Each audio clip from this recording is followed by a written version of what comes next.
আগামী 9 মে শিলিগুড়ি কাঞ্চনজঙ্ঘা স্টেডিয়ামে ফের আয়োজিত হতে চলেছে শিলিগুড়ি চ্যালেঞ্জার্স ট্রফি। গত বছরে নেই, এবারও বৃহৎ রূপে আয়োজিত হচ্ছে এই tournament.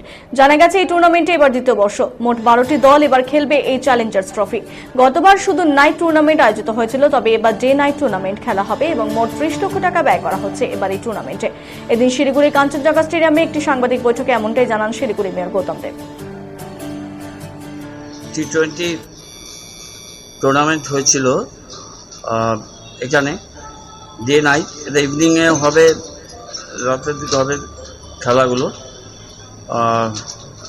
Prime Siliguri Challengers trophy, Swastika যুবক সংঘ এই টুর্নামেন্টটা করছে। 4টে খেলা ইভিনিংয়ে হবে আর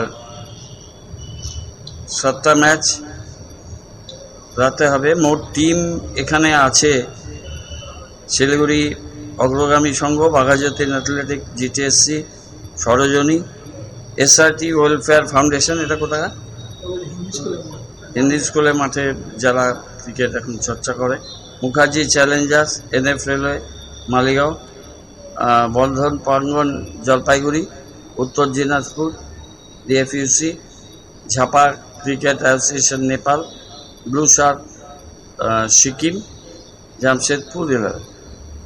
এটা এদের 75